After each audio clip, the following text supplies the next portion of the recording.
Muy buenas noches a todos. Reciban un cordial saludo acá desde Promidad. Les agradezco si por favor me confirman que me están escuchando. Ok, muchas gracias. Muchas gracias, Douglas. Muchas gracias, Agustín. Un gusto saludarlos nuevamente. Gracias, Juan Diego. Muy bien, tenemos muy buena asistencia. Gracias, Carlos. Ok, bueno, muy bien, darle la bienvenida al curso de Big Data. En esta ocasión vamos a impartir el curso el profesor Carlos Agüero, quien nos acompaña, y este servidor, Josimar Rodríguez. Vamos a estar a cargo del curso. Algunas veces también lo imparte el profesor Yersinio Jiménez, pero en esta ocasión lo voy a impartir yo, dado que él está ocupado en un curso en la Universidad de Costa Rica. Y pues este curso, pues en algunas ocasiones este servidor también lo imparte, y en esta ocasión con la ayuda de Carlos Agüero. Bueno, muy bien, agradecerles su presencia en este curso. La verdad es que es un tema de mucho interés. Vamos a abordar el tema de Big Data desde dos puntos de vista. Desde en primera instancia la forma más clásica, que es tratar de usar procesos paralelos, tratar de usar computación distribuida, y desde ese punto de vista, desde ese ángulo, tratar de enfrentar el problema de Big Data. Y en las últimas dos sesiones vamos a atacar el problema de Big Data desde otra perspectiva, desde la perspectiva más matemático-estadística, que tiene que ver con la idea de usar análisis de datos simbólicos como una manera de, por decirlo de alguna forma, de compresionar la data antes de procesarla. Procesar conceptos en lugar de datos. Pero bueno, de eso vamos a hablar un poquito en las dos últimas lecciones. Entonces son dos perspectivas. Y bueno, vamos a concentrarnos en estas dos primeras clases y la mitad de la tercera en el tema de procesamiento paralelo. Dale la bienvenida a todos los que son ya alumnos y estudiantes del programa experto de Promidad. Tenemos en este curso, como es usual, también algunos estudiantes que no siguen todo el programa experto. Decirle a estos estudiantes que si necesitan algún material de apoyo de cursos anteriores, pues lo soliciten vía el foro, porque hay algunas cosas que dependen un poco de algunos cursos anteriores. Muy bien, bueno, entonces agradecerles como siempre si pueden mantener sus micrófonos cerrados para evitar el feedback, y tramitar las dudas con mucho gusto a través del chat. Este curso, como todos los anteriores, pues siguen la misma mecánica. Son 4 semanas, tenemos 4 tareas, cada una vale 70%, y la nota final del curso será el promedio en estas 4 tareas, siendo la nota mínima de aprobación un 70. Aunque en realidad es 67.5, que se redondea a 70, que es la lógica que se usa un poco acá en Costa Rica, para los que no son ticos, como nos decimos nosotros. En Costa Rica la nota de 67.5 hacia arriba se redondea a 7, una regla que estableció la Universidad de Costa Rica hace muchos años, cuando no se podían almacenar todos los números en la computadora. Hoy en día sí se puede, pero bueno, sigue privando esa regla. Y así es como calificamos en Promidad también, al igual que en la Universidad de Costa Rica, que es de donde provenimos nosotros. Muy bien, entonces un gusto tenerlos de nuevo. En la clase del día de hoy vamos a hablar primero que nada sobre los conceptos de Big Data, y más adelante vamos a hablar, vamos a ir introduciéndonos en cómo se puede hacer Big Data o Big Data en R. Y vamos a iniciar con algunos paquetes en R que ayudan con este propósito. Muy bien, bueno, vamos a cerrar acá la cámara para ampliar el ancho de banda. Como siempre, por favor, las dudas, con muchísimo gusto a través del foro, y ahí la vamos atendiendo Carlos y este servidor. Muy bien, entonces tenemos una muy buena participación. Vamos a iniciar hablando de qué es Big Data, o Big Data como dirían en Estados Unidos. Bueno, lo primero que deberíamos hacer es una traducción. La traducción que a mí más me gusta al español es la de datos masivos, Más adelante vamos a ver por qué. También se dice datos gigantes, macrodatos, pero en realidad no solo tiene que ver con gran volumen. Por eso me gusta más la idea de datos masivos. También se le podría decir datos demasiado grandes, grandes volúmenes de datos, etcétera. Bueno, como en general en Costa Rica y también en Latinoamérica somos buenos para meter términos en inglés en el español, vamos a usar el concepto y el término Big Data, que ya está muy propagado en el español. Y pues lo vamos a decir al estilo europeo, que es donde yo fui formado, como Big Data. También en Estados Unidos normalmente dicen Big Data. Vamos a hablar de Big Data en este curso. Y lo vamos a seguir usando de esa forma. En España y en ese tipo de lugares eso es menos aceptado meter términos en inglés dentro del español. Pero bueno, el término ya está muy acuñado, por decirlo de alguna manera, en nuestro idioma y normalmente la mayoría de la gente dice Big Data. Por eso lo vamos a decir de esa manera. Bueno, ¿será que el término de Big Data es una cuestión estadística, matemática o es más bien una moda? El término Big Data realmente no aparece en el mundo de la informática, ni menos en el de la estadística, sino más bien se originó en las escuelas de administración de negocios y fueron los estudiantes del MBA de la Universidad de Stanford quienes se dice fueron de los primeros en acuñar ese tema, ese término. Y más bien empezó siendo como un tema de marketing. Y realmente, digamos, durante los primeros años, se empezó a decir, sobre todo desde una perspectiva de los negocios, que quien no manejara Big Data, las empresas que no fueran capaces, serían empresas que quedarían obsoletas y quedarían fuera de la competencia rápidamente. Entonces, ahí es donde se empieza a hablar ya del término de Big Data, sobre todo en la Escuela de Administración de Negocios de la Universidad de Harvard, sin saber muy bien en realidad a qué se refería el término. Se dice que uno de los primeros lugares donde se define formalmente es en un artículo de la empresa McKinsey Global, muy conocida empresa de análisis de datos a nivel mundial, que acá en Costa Rica también tiene una sede que trabaja sobre todo para empresas grandes en Estados Unidos, y ellos definieron en este artículo Big Data como el conjunto de datos cuyo tamaño va más allá de la capacidad de gestión, almacenado, análisis de las herramientas tradicionales de bases de datos. Bueno, esta es una de las primeras definiciones que se conocen. Alguna gente hablaba de que era una magnitud tal de datos que no era procesable por ninguna computadora. Eso no tendría ningún sentido porque entonces no habría nada que hacer. Realmente tiene que ver más con esto y tiene que ver con aquellos volúmenes, velocidades y tipos de datos tan grandes y de tal variedad que no son manejables en bases de datos tradicionales. ¿Y por qué me refiero? ¿A qué me refiero con bases de datos tradicionales? A bases de datos SQL. ¿Okay? A bases de datos SQL como MySQL, SQL Server y Oracle, ese tipo de bases de datos, en teoría pues ya son insuficientes para manejar la cantidad, la variedad y el volumen de datos que implica el Big Data.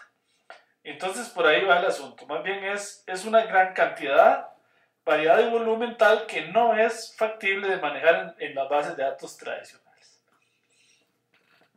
El Big Data pues va muy de la mano con otro término que está, digámoslo así, muy de moda hoy en día, que es el cloud computing o la computación en la nube. ¿Quiénes hoy por hoy no usan Dropbox, Google Drive, SkyDrive o algún medio de almacenamiento en la nube? Cada vez más nuestras computadoras, perdón que se me fue para adelante, cada vez más nuestras computadoras no son más que terminales de algo más grande que está en la nube. Y esto nos permite, por ejemplo, a través de Google Drive, sincronizar nuestra computadora, nuestros smartphones, nuestro iPad, etc. Entonces, este nivel, digámoslo así, de facilidad para ligar equipos electrónicos y para subir datos a la nube, es lo que ha hecho básicamente el surgimiento del Big Data, ¿verdad? Porque uno de los principales ejemplos de generación de datos a tamaños y velocidades no antes conocidas es la nube. Digámoslo así, los dispositivos móviles, ¿verdad? La cantidad de fotos y mensajes que se generan a través de estos aparatos por segundo es casi que incalculable. Y esa cantidad de datos que van aquí a la nube tienen que ser procesados. Y eso es lo que se conoce como cloud computing, que básicamente es uno de los principales orígenes del Big Data. Por eso es que esos dos conceptos siempre van de la mano. Bueno, ¿por qué relacionar ambos términos? Digamos que uno del otro van de la mano en este mar de información y de contenidos. ¿Okay? Ahí, por ejemplo, estamos viendo en pantalla las relaciones de amistad en Facebook iluminadas.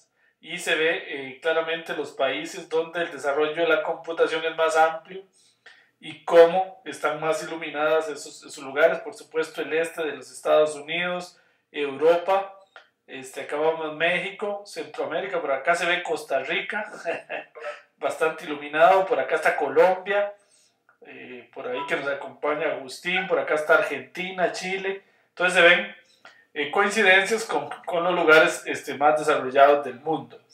Esta foto ya tiene un par de años, así que debe estar más actualizada. Entonces le agradecemos a César si puede cerrar su micrófono. Gracias.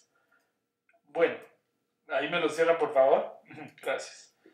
Bueno, entonces, otra definición de Big Data que dio la ONU en el 2012 dice volumen masivo de datos, tanto estructurados como no estructurados, los cuales son demasiado grandes y difíciles de procesar en las bases de datos y el software tradicional. Esta es la definición que a mí más me gusta de Big Data. Realmente el Big Data hay un concepto conocido como el de las 3 Vs. En Costa Rica le decimos a esta letra la V. En algunos países le dicen la B pequeña y algunos otros términos. Nosotros le decimos la V. Porque el término de Big Data tiene que ver con 3 características fundamentales. Volumen, que es cantidad. V corta, me dice Agustín, le dicen por allá en Colombia. Agustín, ¿en Colombia o en Argentina? La V corta, en Argentina. Ajá, gracias. Gracias, Agustín. Entonces en Argentina le dicen la V corta. Sí, en algunos lados le dicen la V pequeña. Nosotros acá en Costa Rica le decimos la V. Bueno, entonces tiene que ver con volumen, pero no solo con volumen. No se trata solamente de volumen, porque uno puede tener mucho volumen, pero el archivo es estático. Entonces en ese caso no se está realmente ante un problema de Big Data. También tenemos que tener velocidad. O sea, que los datos fluyan muy rápidamente a la base de datos. Ese es el mejor ejemplo, son las redes sociales, cosas como WhatsApp, donde los mensajes fluyen por miles de millones por segundo. Entonces, velocidad de los datos. Otra cuestión importante es la tercera V, o V corta, como dicen allá en Argentina, que es la variedad. ¿Okay? Ya no son solo datos tipo textuales o solo datos numéricos, sino que ahora tenemos, como en las redes sociales, fotos, sonidos, videos, emojis, etcétera, etcétera. Ustedes que venimos del curso de web mining, sabemos que la data en la web es complicada. ¿Por qué? Porque es una data poco estructurada y muy variada. A eso se refiere con los problemas de Big Data. Entonces, por eso, el concepto de variedad es importante. Ya lo sufrimos en el curso anterior. Alguna gente habla también de una cuarta V o V corta, que es el valor. O sea, que sea información que tiene un valor, algún sentido, o sea, desde el punto de vista científico, económico, etc. Eso también es muy importante. Pero bueno, normalmente se habla de estas 3 Vs. Esa es la definición más importante y que a mí más me gusta para el término de Big Data. Y quiero que eso les quede muy claro, porque se confunde mucho Big Data con volumen. No es lo mismo Big Data que a lot of data, como se dice en inglés. O sea, no significa que tener muchos datos estamos ante un problema de Big Data. Estamos ante un problema de Big Data si tenemos volumen, mucha velocidad y mucha variedad en los datos. Ok, por ahí veo algunas preguntas en el chat. Vamos a ver. Douglas me dice, y más con los memes cuando gana la Sele. Sí, Douglas supongo es tico, claro. Ayer en Costa Rica con el gane a Estados Unidos eran millones de memes, los que por lo menos a mí me llegaron por lo menos unos 100 memes de Donald Trump, el muro y la selección de Costa Rica. Sí, sí, sí, la velocidad con que fluyen los datos es impresionante. Jonathan me dice, yo he escuchado que una quinta V que es la veracidad. Sí, sí, tienes razón, Jonathan, gracias por recordármelo. Eso es muy importante, la veracidad en los datos, que tiene mucho que ver con calidad en los datos también. Nada ganamos con tener mucha variedad, mucha velocidad, mucho volumen si no tenemos veracidad, calidad de datos. Muy bien. Por ahí me dice Douglas que es tico. Sí, sí, muy bien, sí, y es cierto, pues ayer tuvimos, después del partido de fútbol de Costa Rica contra Estados Unidos, un buen ejemplo de lo que es velocidad de datos y variedad. Este, en segundos hubo millones, cientos de miles de memes y posts en las redes sociales y en WhatsApp donde fluía información de manera impresionante. Es un muy buen ejemplo de Big Data. Ok, muy bien. Entonces seguimos adelante. Entonces acá está el concepto, que les quede claro. Principalmente es volumen, velocidad y variedad. También, como decían los compañeros, veracidad y valor. Son dos otras V's. Y curiosamente por ella calza muy bien en inglés y en español. Entonces nos sirve el asunto. O sea que le digamos V o B pequeña. Pero calzó bien. Bueno, entonces, ¿qué es el significado? ¿Qué significa? Como les decía, no es solo volumen, sino también es variedad, velocidad, también veracidad y valor. Bueno, entonces estas filminas insisten mucho en la idea de que se tiene Big Data si se tienen al menos estas tres V's.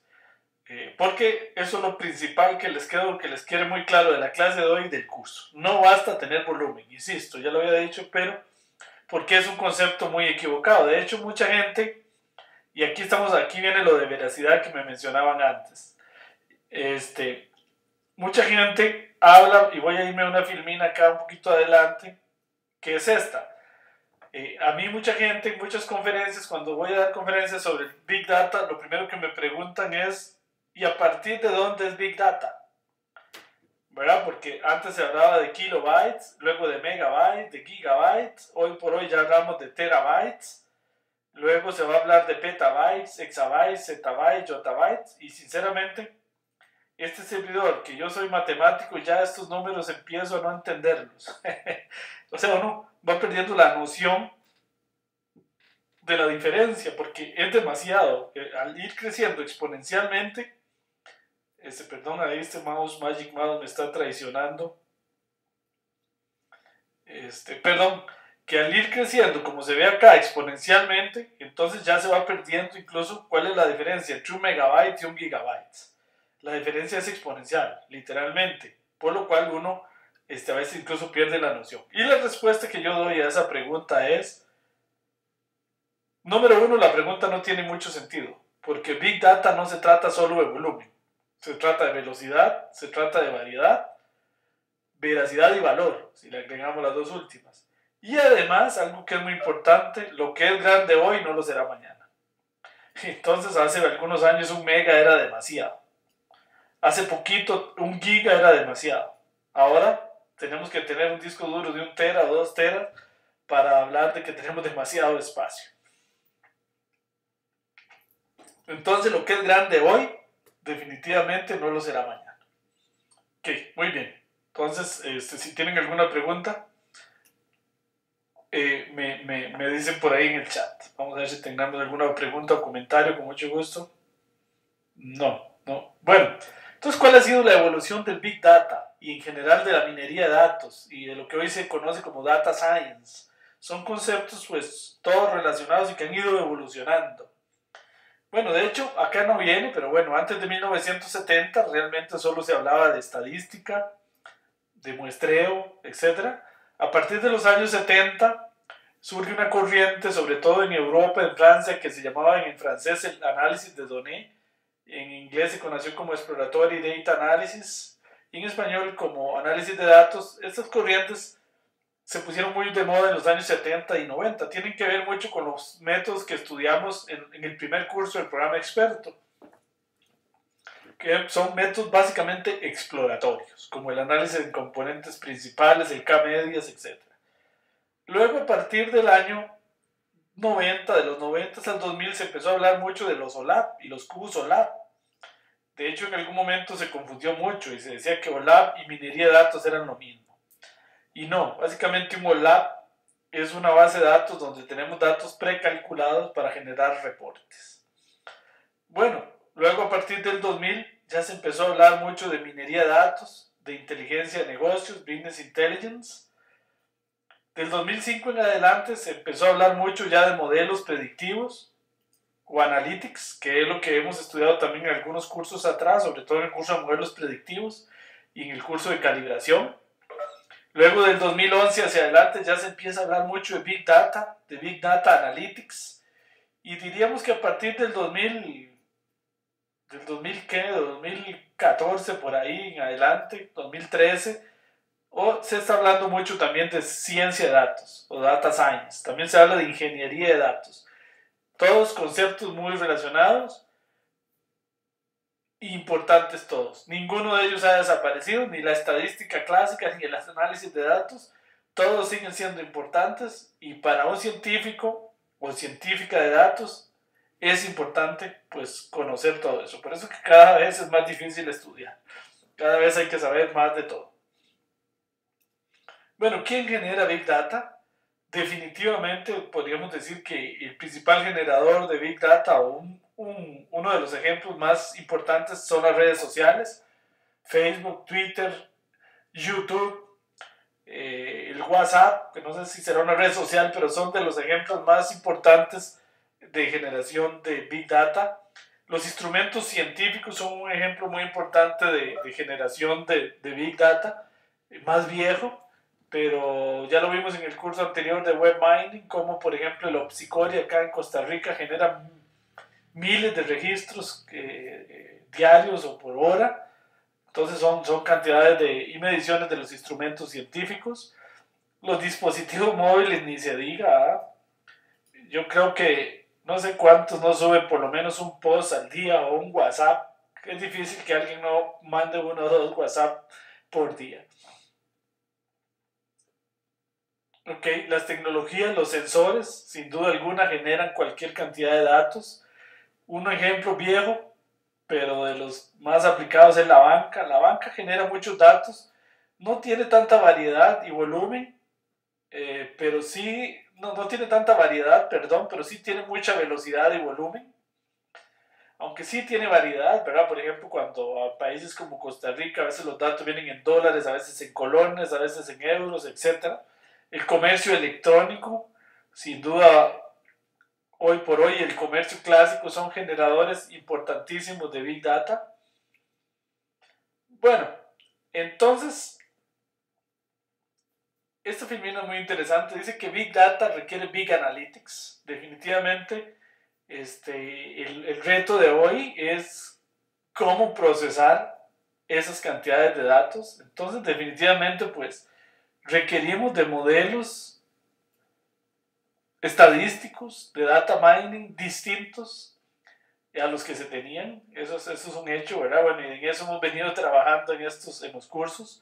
Se requiere de métodos exploratorios, métodos predictivos, modelos de sumarización, modelos simbólicos que vamos a estudiar más adelante. Se requiere de mayor poder computacional, algoritmos más eficientes, y también de modelos matemáticos diferentes, como vamos a ver más adelante en el curso. Bueno, ya habíamos estudiado esta filmina, y lo más importante de ella, lo que está en rojo, que dice: lo que es grande hoy en día no lo será mañana. Eso es muy importante. Entonces, decir a partir de dónde es Big Data no tiene mucho sentido. Bueno, definitivamente entonces la administración del Big Data, como decíamos antes, ya las bases de datos tradicionales no son suficientes. Tenemos que ir a lo que hoy en día se conoce como Hadoop o un clúster Hadoop. En este curso no trabajamos tanto en Hadoop porque por la limitación de que ocuparíamos rentar servidores en la nube para realmente armar un clúster Hadoop.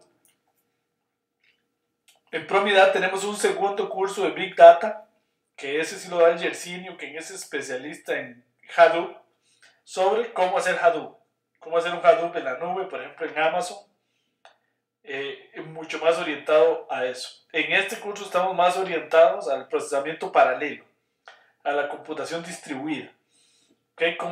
Y a los nuevos modelos matemáticos que se pueden usar para enfrentar el problema de Big Data. ¿Okay? Ok, bueno, muy bien. Entonces me dice por ahí César que ese curso, ¿cuándo da inicio? No, el curso de Big Data 2 es optativo. Es optativo. Algunas veces lo damos una vez al año, tal vez, por ahí como un curso optativo. El problema es que ese curso es un curso más caro por el hecho de que para poderlo dar nosotros tenemos que rentarle un clúster de computadoras como este que estamos viendo a cada estudiante en Amazon para que pueda implementar el Hadoop en la nube. Entonces nosotros rentamos el clúster, uno para cada estudiante, un espacio para cada estudiante. Entonces esos es relativamente más caro, entonces sube un poquito el costo del curso porque hay que pagar eso. Y entonces por eso es que no lo tenemos así en el programa experto. Además de que para poder llegar a instalar un Hadoop es necesario todo lo que vamos a ver ahora, porque nada gana usted con hacer un Hadoop, César y compañeros, si no sabe hacer procesamiento paralelo. Porque la idea es hacer computación distribuida aquí, en ese Hadoop. Entonces, hay que pasar primero por el tema de cómo hacer procesamiento paralelo en R, para luego aprovechar una cosa como esa que estamos viendo en pantalla. Porque si no tendría ningún valor, ¿verdad? Si uno no sabe, no puede sacarle provecho.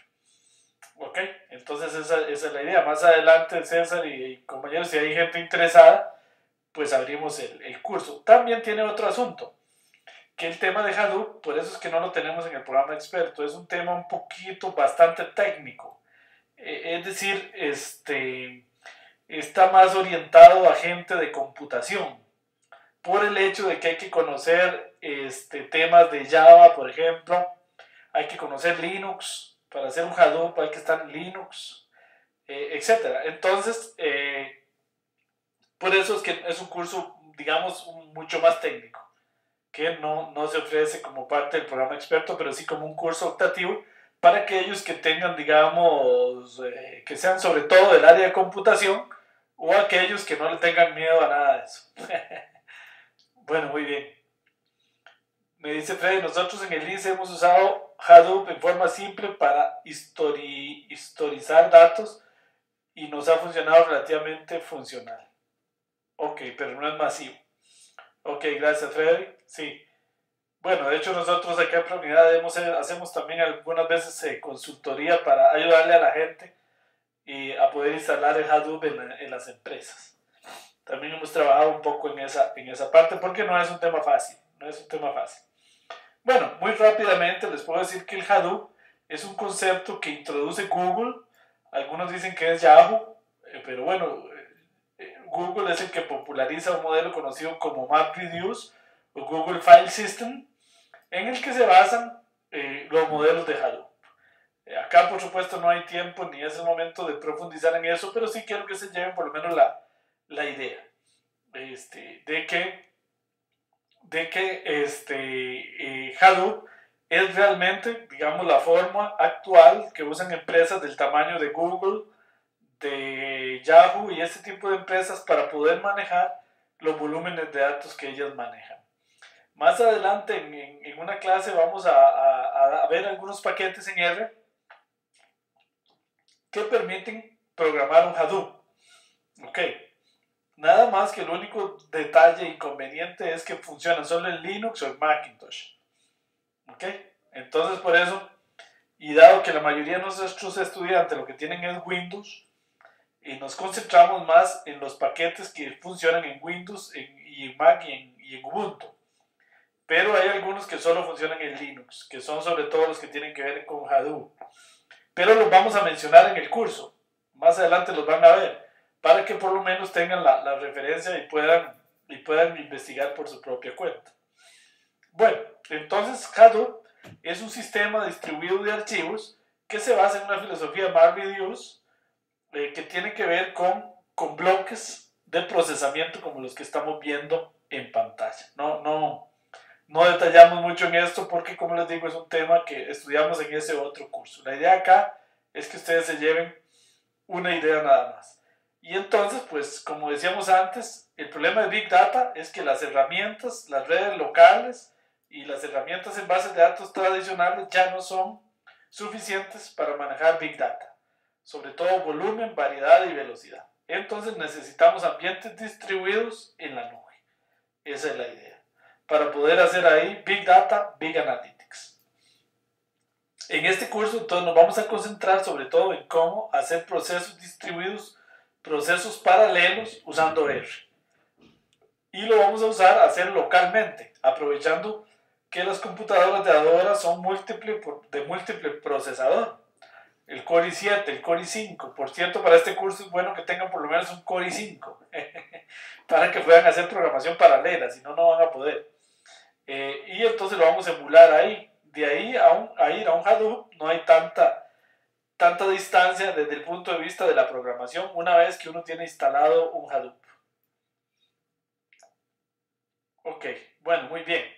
Contarles que hay empresas, por ejemplo, como Oracle y muchas de estas empresas que empiezan a trabajar en Hadoop y usar R como herramienta.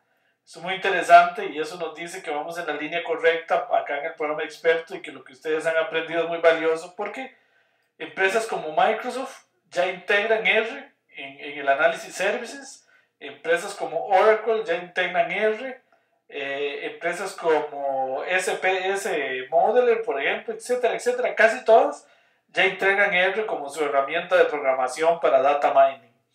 Entonces, definitivamente, por ahí va la procesión, como decimos en Costa Rica.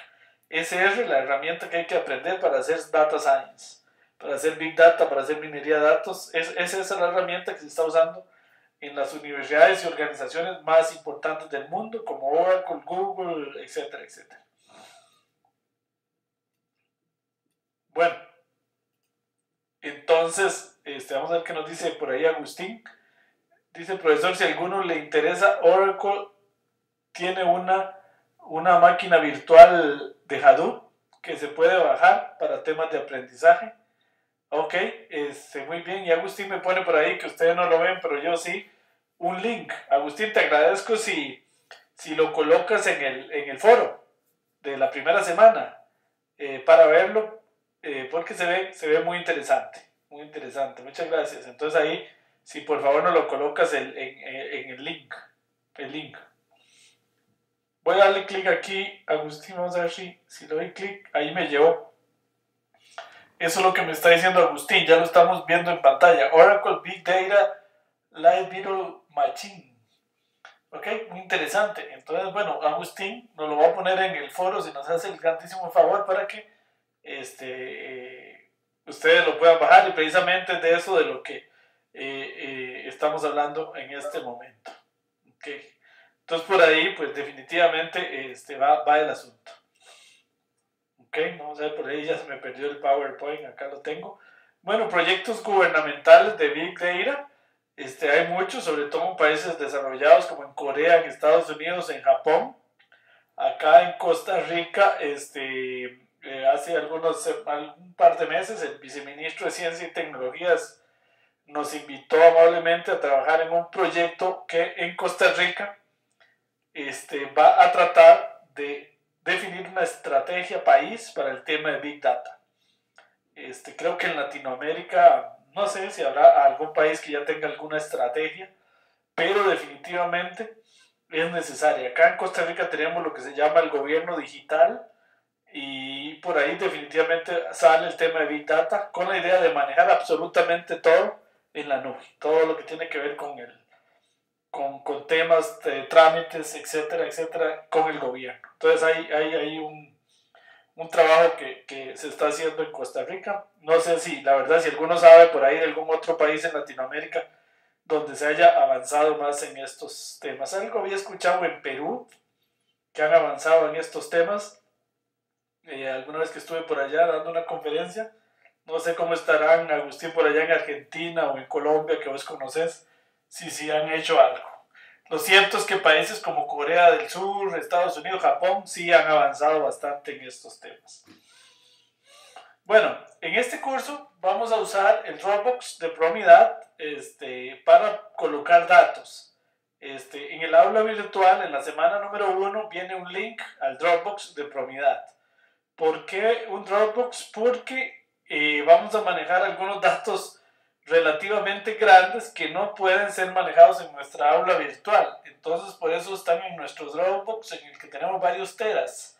Entonces, ahí la pueden bajar.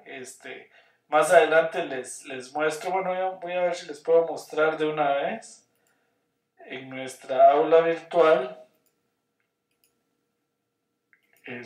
pueden ver en la primera semana un link al Dropbox, de donde van a tener que entrar a bajar algunos datos que vamos a usar en este curso como ejemplos.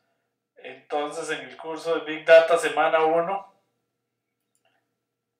ustedes podrán ver acá, ven acá, ya tengo una seguro acá, descargar del Dropbox de Promidad. ¿Ven? Si acá ustedes le dan clic, entonces los va a llevar al Dropbox, donde están una serie de ejemplos de tablas de datos que vamos a usar en este curso. Entonces aquí están básicamente todas las tablas de datos que vamos a usar en este curso. No van a estar en el aula virtual, sino en este Dropbox.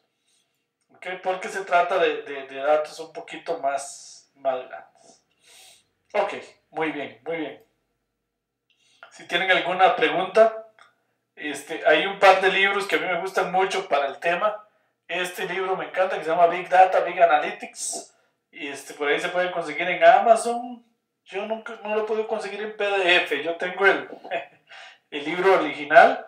Big Data AdWords también es un muy buen libro. Y hay un libro muy bueno en español que qué raro que no lo tenga ahí. Voy a buscarlo en mi biblioteca. Ajá. Que es este libro. Big Data, análisis de grandes volúmenes de datos en organizaciones, de Luis Johannes Aguilar, que está escrito en español. Es un libro muy interesante. Voy a abrir la cámara acá y se los muestro por la cámara para que ustedes lo vean. Vamos a ver si sale en pantalla así. Entonces este libro, ¿qué están viendo? No se está viendo en la pantalla. David, ahí tal vez si nos cierra la cámara, por favor, porque es que si se nos está saliendo lo que está saliendo, según veo en la pantalla de ustedes, es la cámara de David. Entonces, David, si por favor nos puede cerrar la cámara y silenciar el micrófono. Bueno, sí, no nos dejó. no nos dejó ver el libro. Porque es que él nos abrió la cámara, entonces salió ahí. Vamos a ver si ahora sí nos sale para mostrarles el libro. No. Ok, bueno, muy bien. Entonces, esos libros son interesantes. Ok, entonces, el otro libro que les mencionaba, voy a buscarlo aquí en Google. Este libro es de Big Data de Luis Johannes. Ven, este es. Entonces se lo voy a mostrar así, creo que lo vamos a ver mejor. Es este libro que están viendo ahí en pantalla. Big Data, análisis de grandes volúmenes de datos en organizaciones. Es un libro muy bonito, me gusta mucho y tiene la gran ventaja de estar en español. Entonces se los recomiendo también. Ok, yo no lo tengo, no sé si existe en PDF en la nube, yo nunca lo he podido conseguir, yo lo tengo en el libro también comprado en Amazon. Ok, bueno, muy bien, entonces seguimos adelante. Vamos entonces a ir entrando ya, aterrizando en él. Ok, si tienen alguna pregunta, ahí con mucho gusto. Vamos a hablar de Big Data en R. Entonces hay varios paquetes en R que sirven para el tema de Big Data. Uno de los que el más usado, de hecho, es el paquete FF. El paquete FF es un paquete, como vamos a ver más adelante, básicamente orientado al manejo de data frame gigantes. Entonces la idea del paquete FF es la siguiente. La idea del paquete FF es que va a tener data frames gigantes. Y estos data frames los va a paginar en el disco duro. Okay, digamos que acá está, digamos que este es el disco duro. Que ahora los discos duros son también memorias virtuales. Pero entonces realmente va manejando porciones acá en el disco duro. Lo que se llama en computación paginarlas. Y luego las va leyendo en porciones, en chunks, como se dice en inglés, a la memoria RAM, para poder almacenar data frame que no caben en la memoria RAM. Y FF tiene la ventaja de que hace que este tipo de data frame se comporten de manera muy similar a los data frame de R, de manera que funcionan casi igual. Ok, más adelante vamos a estudiar otros paquetes también. Bueno, muy bien. Antes de estudiar ese paquete, vamos a ver una función que creo que ya habíamos usado antes, que es system_time, porque vamos a usar esta función para medir el tiempo. Porque más adelante en el curso nos interesa comparar el tiempo que dura un proceso usual y un proceso paralelo en varios procesadores. Entonces, para medir el tiempo en R, la función más usada es system_time, que vamos a ver acá cómo se utiliza. Entonces, system_time, me parece que ya la habíamos estudiado en algún curso Yersinio, en el curso de R, pero bueno, la idea se usa de la siguiente manera. Bueno, supongamos que vamos a leer este archivo que ya ustedes conocen, ejemplo de algoritmos de recomendación CSV, que lo pueden bajar del Dropbox de Promidad o del aula virtual para aquellos que son nuevos en los cursos de Promidad. De ahí pueden bajarlo en el Dropbox, este ejemplo. Bueno, leemos esos datos y acá yo programé una función que calcula la distancia de Minkowski, que es una generalización de la distancia euclidia. Y luego calcula las distancias de todos contra todos usando esta función que yo programé. Esta función que yo programé acá es bastante ineficiente, porque para empezar, las matrices de distancia son simétricas. La distancia entre la fila I y la fila J es igual a la distancia entre la fila J y la fila I. Sin embargo, yo no aprovecho eso y aquí hago dos for que son innecesarios. Este segundo for podría ir desde I hasta N. Entonces acá yo calculo la distancia entre dos vectores y luego en esta calculo la distancia de todas las filas, todas contra todas de una matriz, calculando la matriz de distancias. Es decir, estoy programando lo que ya sabemos que en R hace la función dist, ¿verdad? Solo lo estoy programando yo para comparar mi función contra la función dist. Ya sabemos que esta función está un poquito ineficiente. Esto habría que cambiarlo. Además sería mejor usar programación vectorizada o con programación con apply y ese tipo de cosas. Pero bueno, acá está mi programación y entonces acá voy a calcular la matriz de distancias de todos contra todos de estos datos que acabo de leer, algoritmos de recomendación, usando dist. Ven acá uso dist, que es la función de R, le paso los datos, le paso que el método que haga distancia euclidiana y le hago system_time. Entonces el system_time me mide el tiempo que gastó el usuario, el programa, el sistema operativo y el total. Es tan poco que ni siquiera lo mide y dice que dio 0. Sin embargo, acá lo hago con mi función this.matrix.minkowski y le paso system_time. Entonces vean que user duró 11 el sistema duró 0.27, esto duró mi programa, esto duró el sistema operativo y en total duró 11.53. Entonces se ve que claramente que mi función es bastante más ineficiente. Bueno, pero esto lo hice alrededor solo para ilustrar cómo se usa System Time. System Time se le pasa cualquier proceso o parámetro y él me va a retornar el tiempo. Esto porque más adelante en el curso vamos a necesitar comparar tiempos para ver en efecto si un algoritmo es eficiente o no, o cuál es más eficiente que cuál. Por ahí tengo alguna pregunta. Me dicen, profesor, qué pena molestar en este foro y vi que Jacqueline Tatiana Solín no puede entrar con el link. Yo le puse el link, no sé si se puede mandarle el correo, ya que el foro demora 30 minutos. No, Agustín, acá de hecho acá los asistentes, acá el ingeniero me acaba de mandar los correos de Tatiana Solís, pero una vez que la clase empieza no puedo enviar ya nuevas invitaciones, porque tendría que cerrar todo y volverme a Cisco Webex y enviarla. Entonces, si usted, por favor, Agustín, tal vez le pueda enviar el link por correo electrónico a ella. ¿Ok? A tatianasolis@gmail.com le puede enviar el link. Ajá, me dice Carlos que ya le envió el link a Tatiana. Ok, gracias, Carlos. Sí.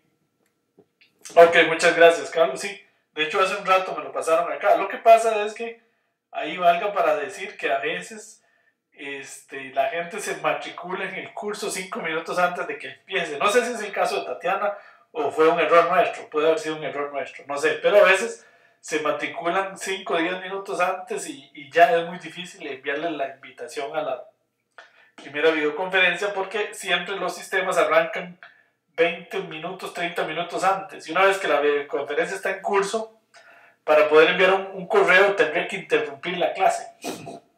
Y todo el mundo veía todo lo que estoy haciendo. Entonces ya no podemos. Entonces es por eso. Ok, muchas gracias Agustín, muchas gracias Carlos. Bueno, la ventaja es que la clase pues mañana aparecerá grabada y entonces ahí si por alguna razón no puede entrar, pues ahí la va a poder ver. Bueno, muy bien. Los paquetes más usados entonces en Big Data son FFBase. Esto es muy interesante. FFBase lo que hace es emular el paquete base de R. Recuerden que el paquete base de R es un paquete que viene ya incorporado en R, en el que están todas las funciones que ya han sido muy probadas y entonces pasan al base. Por ejemplo, la función que calcula la media aritmética que se llama min, la función de desviación estándar, etcétera. Ese tipo de funciones ya están en el base. El FFBase básicamente hace lo mismo que hace Base, pero para data frame de tipo FF. Ok, que son data frame que, como ya les dije, realmente están en el disco duro. Aunque se comportan como data frames, como si estuvieran en la memoria RAM. Un competidor de FF es el Big Memory, pero el Big Memory no funciona en Windows, como vamos a ver más adelante.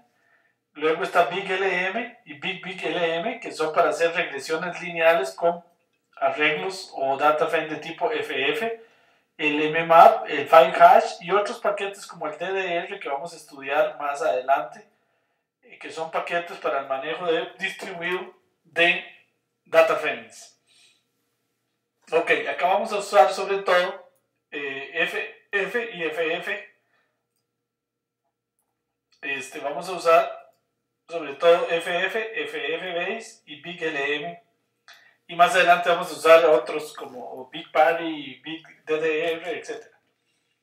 Bueno, acá está un gráfico que de hecho ustedes van a tener que replicar en la tarea, que dice los paquetes más usados en el 2013, que fue la primera vez que este servidor lo generó. El más usado era FF. Uno puede bajar los logs de RStudio, ya ustedes como llevaron web mining, esto va a ser más fácil esta vez. Realmente esto es ir a hacer web mining, que es ir a bajar los logs para ver cuántos downloads o cuántas descargas hay del paquete y ir a hacer este gráfico. Eso era en el 2013, acá está en el 2014, que fue la última vez que lo hicimos y ustedes lo van a tener que hacer en la tarea. Entonces, en la tarea hay un código que se llama Big Data, genera gráfico db.r, que está en el aula virtual y se los voy a mostrar. Básicamente, acá está. Y ahora va a ser más fácil, porque básicamente es ir a traer datos a un sitio web. Entonces, ustedes lo van a entender más que otros semestres que hacíamos esto cuando no dábamos Big Data antes de este curso. Bueno, acá hay algunas funciones y en la tarea les pedimos modificar un poquito este código, que es un código ya un poquito avanzado R, para que hagan el gráfico. Ven, acá se hace el gráfico. Advertencia, esto toma tiempo. En este curso nada va a ser rápido. Entonces compren una buena compra y porque vamos a hacer web mining, Big Data relativamente con datos grandes, entonces esto toma tiempo. Esto va a tomar tiempo de ejecución, entonces por favor no dejen la tarea para último minuto, porque si no, no les va a salir.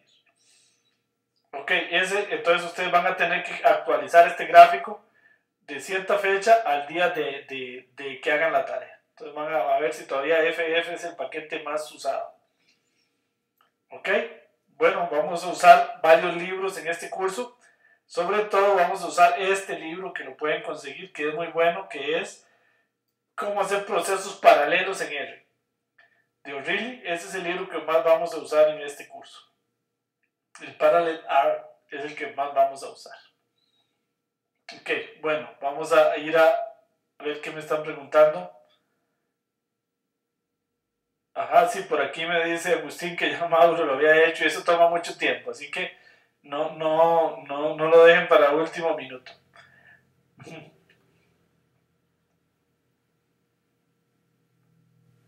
Ok, sí, dice Agustín que es buena idea que una vez que se descarguen los archivos y procesados los guarden en el disco duro. Sí, para que no los tengan que volver a bajar. Entonces eso toma tiempo y toma una buena conexión a internet también. Eso es importante. Bueno, ya ustedes saben lo que eso es en el curso de WebMind. Bueno, entonces vamos ahora básicamente a ir a ver cómo se utiliza el paquete FF en R. Ok, muy bien, entonces en eso vamos a trabajar el resto de la clase. Entonces, ¿cómo funciona el paquete FF en R? Muy bien. Ok, bueno, muy bien. Entonces, lógicamente, pues lo primero que habría que hacer es instalarlo. Entonces, para la próxima clase, ocupo que instalen FF, FF Base y Big LM, que es un paquete orientado a hacer regresión en data frames tipo FF. Dice, el paquete FF Base contiene las funciones para ejecutar las estadísticas básicas en objetos o data frames tipo FF. Bueno, lógicamente se instalan los paquetes, los cargamos como siempre, y entonces vamos a ver cómo se usa FF. Ok, muy bien. Entonces, acá vamos a crear, como ustedes ya saben, un vector de 10 enteros, de 10 números. Si le preguntamos, class, Albert, me dice que son números enteros. Ahora voy a hacer esto que está aquí, FF, y le paso de parámetro bec. Esto es lo que se llama como un constructor en programación por objetos. Esto me transforma el objeto bec en un vector tipo FF. ¿Qué vamos a usar acá? Acá al final de las variables que son tipo FF. No es que haya que usarlos, compañeros y compañeras, no es estrictamente necesario. En el curso lo vamos a hacer, sobre todo para que ustedes distingan de cuando estamos usando un vector o un data frame de tipo FF y uno clásico. ¿Ok? Es para efectos sobre todo didácticos. Entonces le ponemos esto al final para que quede claro que eso que estamos usando es de tipo FF. Entonces, por ejemplo, acá le pedimos class, entonces me dice que él es un FF vector. ¿Ven? Entonces es para eso. Entonces acá, si yo le doy mi media aritmética de Beck, estaría trabajando con y dice 5.5, entonces aquí está corriendo la función min o media aritmética que está en el paquete base de R. Pero si yo le aplico min al vec ff, da lo mismo lógicamente, pero está usando el min de ff base, ¿ven? Entonces la diferencia es que acá usa el min del paquete base de R y acá usa el de ff base. Y como siempre, pues las funciones de R que fueron bien programadas son polimórficas y entonces esas actúan, depende del objeto que le llegue. Acá le llega un objeto ff, entonces actúa el min del ff base. Aquí le llega un objeto clásico, entonces actúa el min de el base clásico de R. ¿Okay? Entonces eso es bien importante que les quede claro. Ok, bueno, entonces vamos a definir un vector de tamaño 100 millones. Ok, entonces vamos a hacer algo grandecito. Entonces yo le voy a decir que me haga un vector de tipo ff inicializado en 0, todos los campos, y la longitud va a ser de 100 millones. Ok, entonces si le pido x, lógicamente R no lo va a poder desplegar, ¿verdad? Entonces lo que hace R en ese caso es que despliega los primeros 8 datos, ven que son ceros, y luego despliega los últimos 8 datos, que son también ceros, y aquí pone estos puntos, indicando que todo lo que estaba en el medio no lo desplegó, lógicamente, pues si no, no cabría en la pantalla. Entonces ahí tenemos un arreglo, un vector de 100 millones de entradas. Entonces, por ejemplo, funciona igual, ven que este es un X, que es FF, no es clásico, pero funciona igual que el clásico. Yo le puedo pedir de esa manera las entradas de la 100 a la 125. Entonces, lógicamente son 25 ceros, ¿verdad? La siguiente función, len de x, me dice 100 millones. Acá está usándose la función length, pero no la de R, sino la del paquete ff base. Eso es lo que quiero que les quede muy claro. Ok, acá estoy usando, calculo la media aritmética de x, lógicamente da 0.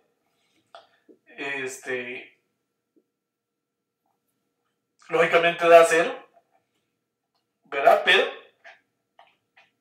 estamos hablando de que ahí se usa la media aritmética de ff base. Acá le voy a asignar a este vector 100 millones de números al azar con el comando sample de ffbase. Él sabe que ese es el que tiene que usar. Y acá entonces le pido que me dé las entradas de la 100 a la 150 y son números al azar. Un número entre 1 y 100 millones al azar acá. Ok, entonces si calculo la media, pues me da 5 por 10 a la 7. Ok, muy importante esto que vamos a ver ahora. Digamos que quiero buscar el máximo del vector x, que es un vector de tipo ffbase. Entonces inicializo m y menos infinito. Eso es muy bonito en R, que se puede usar menos infinito y más infinito. Eso no tiene nada que ver con ff ni nada, eso se puede hacer en R siempre. Esto que sigue es muy importante. La única diferencia acá es que observen que yo le digo i en el chunk de x. Cuando uso paquete data frames o vectores tipo ff, hay que ponerle for i en el chunk. Si no fuera, nada más yo le pongo i en x, pero acá tengo que ponerle en el chunk. ¿Qué es lo que está pasando acá? Mi vector acá es demasiado gigante, ¿verdad? Digamos que es este, de 100 millones. Entonces él no se lo puede traer de un solo a la memoria RAM. Entonces se trae chunks o trozos. Se trae el primer chunk y ahí empieza a correr i. Cuando se termina el primer chunk, se trae el segundo chunk o trozo y ahí va variando i. Y así sucesivamente va partiendo el vector en pedazos hasta que del último trozo o chunk sigue variando i, ¿ven? Entonces tiene que ir haciendo mapeo en el disco duro, subiendo por pedazos o por trozos el vector a la memoria. Entonces hay que usar eso. Y entonces m igual al máximo entre el anterior, que se llamaba m, y xi, y ahí al final me queda el máximo. Este parámetro no me acuerdo para qué era, así que no me pregunten, no me acuerdo. Bueno, entonces ahí está el máximo. Bueno, otro ejemplo, digamos que tenemos los datos de iris. Estamos usando aquí al principio ejemplos pequeñitos que no se ocupa FF, pero solo es para ilustrar cómo funciona el paquete FF. Bueno, la tabla iris que ustedes ya conocen, que tiene 150 filas. Entonces voy a convertir iris en un data frame FF. Entonces yo le digo as.ffdf. Esa función me convierte un data frame clásico en un data frame FF. Entonces aquí me queda iris-ff. Eso como para indicar que me quede claro que ese iris es tipo FF. Entonces si le pido class a iris-ff, me dice que es un FF data frame. Por ahí tengo una pregunta. Me dice, creo que se indica si desea o no considerar los valores NA. Ajá, seguro, pero para ver. Gracias, Diego. Ajá. Eso él me está diciendo acá. Sí, si quiero que considere los NA o no. Entonces ahí le estoy diciendo que true, o sea que sí los considere. Gracias, Diego. Bueno, entonces aquí si le pongo un head a iris-ff, ven que acá lo despliega un poquito diferente. Entonces acá me está diciendo, esto está programado en el fondo en C, ¿verdad? Entonces por eso aquí como dicen, ven que los números me los está guardando en double, etc. Entonces me despliega, cuando yo le hago un head a una tabla FF, ven que lo que hace es que me despliega los primeros 8 datos, puntos suspensivos y los últimos 8 datos. Siempre hace eso, aunque la tabla sea pequeña. Porque él supone que no la va a poder desplegar toda. ¿Ok? Entonces, así es como la despliega. Vean que acá le puedo dar un str a iris ff. Y básicamente hace lo mismo que el str de base. Aquí está corriendo el str del paquete ff. Acá, por lo menos en las primeras versiones de ff, había que ponerle esto, que no hay que ponerle cuando es un data frame clásico. No sé si todavía sigue necesario. Ahí por favor lo prueben, porque el paquete FF ha ido evolucionando y en las versiones más recientes cada vez más se van quitando las cosas que eran diferentes al paquete base. Hasta donde sea posible tratan de que sean lo más igual posible. Entonces creo que esto ya no se ocupa. Bueno, aquí sí, por ejemplo, el min de la columna 1. Ven que la idea es que todo funciona casi igual que el FF Base. Puedo usar un FWitch, nada más que se llama FFWitch. Entonces que me busque de esta tabla aquello donde sepa el punto white sea mayor que 2. Entonces también se puede usar.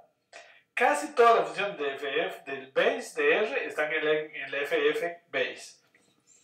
Bueno, ahora vamos a usar el paquete BigLM para hacer una regresión.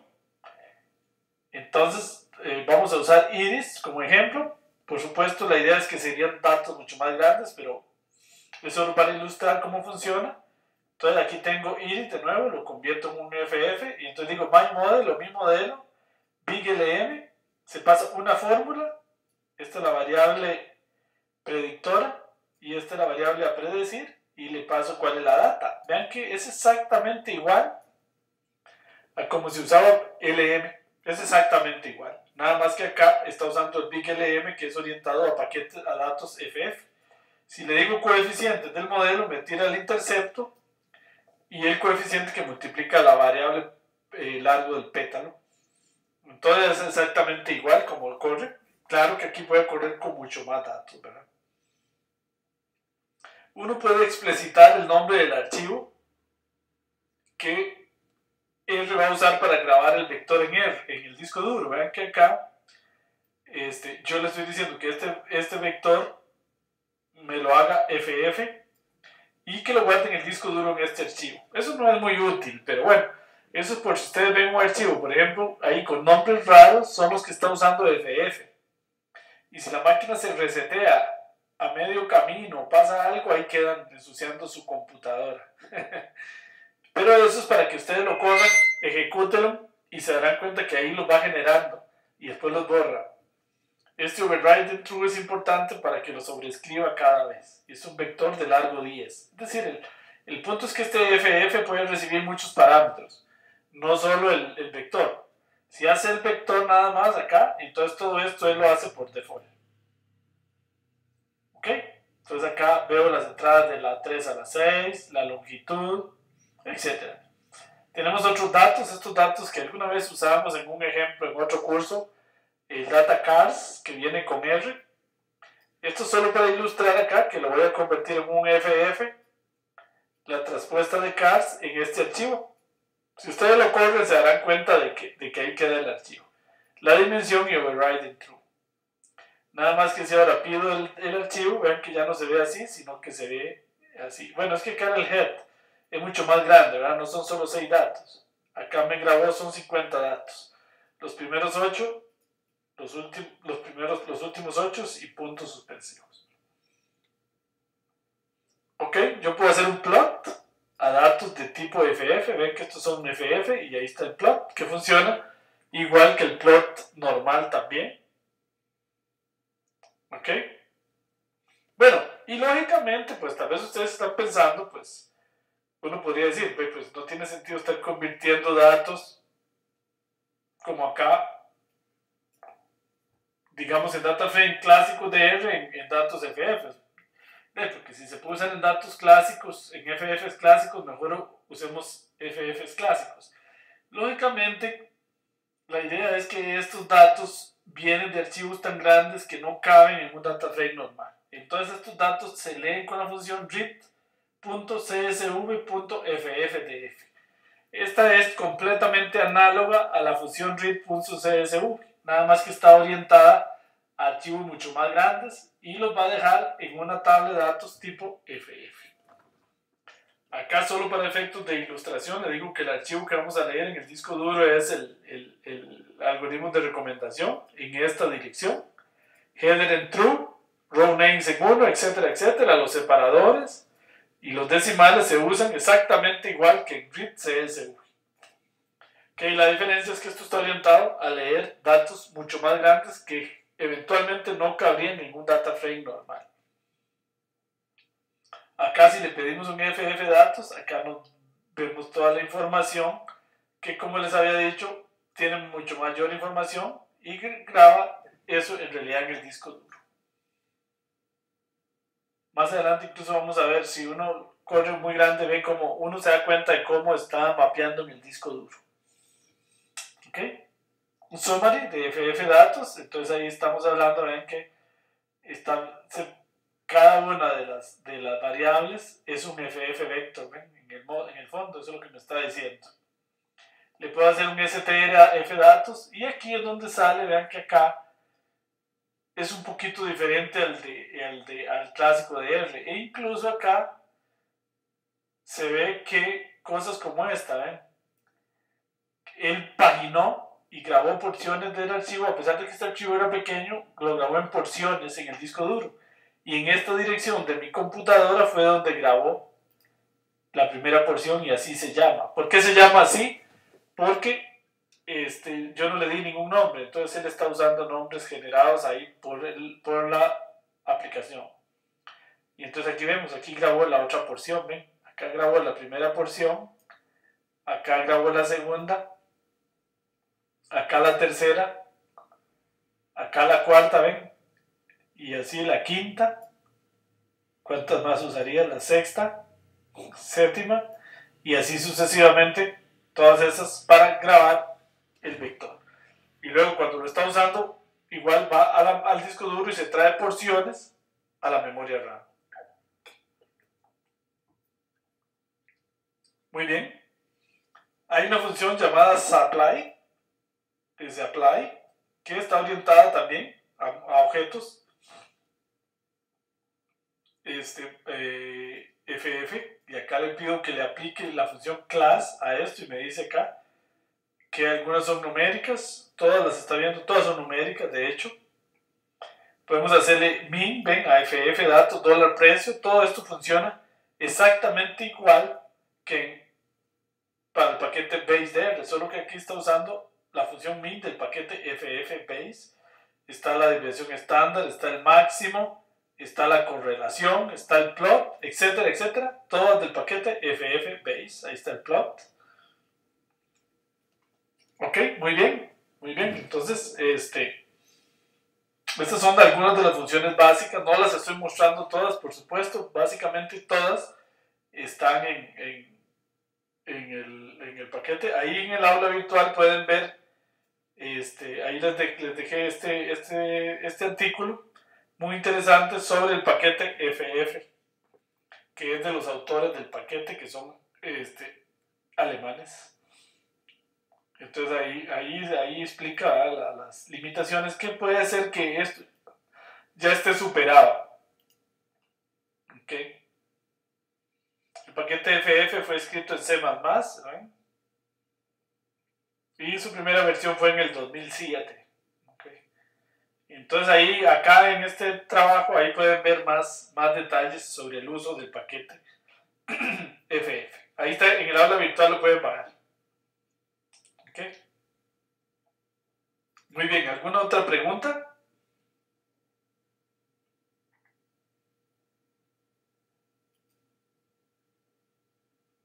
Ok, bueno, muy bien. Entonces, para terminar,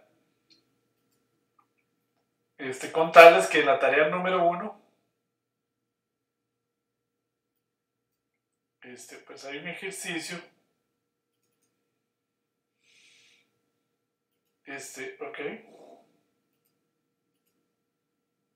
Hay un ejercicio acá en el que ustedes, bueno, en algunos tienen que generar datos, etcétera, están fáciles, pero acá la idea es que ustedes generen, busquen algunos datos propios del trabajo o de algún lado que genere un data frames. No es gigante, pero un poquito grande, por lo menos 1000 por 1000. Ese es el tamaño mínimo que aceptaremos en la tarea. Acá estamos generando otros en otra pregunta mucho más grandes, 1000 por 10.000, que son bastante grandes. Pero acá la idea es que ustedes busquen en internet, en algún lado o en su trabajo, algo que sea por lo menos 1000 por 10.000 y lo metan en un data frame FF, esa es la idea. Bueno, también vamos a usar este ejemplo, que es un archivo bastante grandecito que está en el Dropbox de Promidad, etc. Bueno, muy bien, entonces ahí están las preguntas, son 6 preguntas. Como siempre, la tarea debe ser entregada a más tardar de hoy en 8 días a las 6 p.m. hora de Costa Rica. Si no, después corre un cargo de 10 puntos por día a quien la entregue más tarde. Esto sobre todo para los que no son no habían llevado ningún curso antes de Promidad. Ok, bueno, muy bien. Si tienen alguna pregunta, comentario.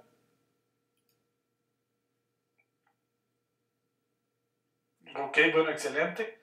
Veo mucha participación, pues ahí todavía algunos tienen algunas deudas del curso anterior, que fue un curso bastante fuerte, el curso de Web Mining, y esperemos pues se terminen a poner pronto al día, y esperamos esta semana ya entregar las notas del curso de Web Mining y los certificados de aprobación esta semana o la que viene mientras el diseñador los elabora. Bueno, muy bien, entonces para terminar, pues vamos a abrir la cámara de video. Parece que no me están viendo porque sigue como abierta la cámara de David por alguna razón. Bueno, no sé, pareciera que por lo menos en mi segunda pantalla acá no se ve. No sé si ustedes me están viendo o no me están viendo. Yo tengo una pantalla acá que es la mía y otra que es la que ustedes ven, pero no se ve. Bueno, no importa. Muy bien, entonces, lo mismo de David, sí. Sí, es que yo tengo dos pantallas, en la que yo transmito si me veo, pero en la que ustedes ven que es la otra que tengo, no estoy viendo, sale la pantalla de David. Bueno, muy bien, no importa. Entonces, un gusto tenerlos en este curso de nuevo. Como siempre, pues ahí les estaremos ayudando Carlos y mi persona en el foro para cualquier duda o consulta. Entonces, traten de trabajar con tiempo ahí las tareas para poderles ayudar y con mucho gusto en el foro les vamos a estar ayudando tan pronto como sea posible para Carlos o para mi persona. Muy bien, entonces un gusto haberlos visto. Nos vemos de hoy en 8 días, igual a las 6 p.m. hora de Costa Rica. Muchísimas gracias y hasta luego. Nos vemos. Gracias. Gracias, Agustín. Muy buenas noches. Nos vemos. Muchas gracias, Freddy. Ok, muy buenas noches. Hasta luego.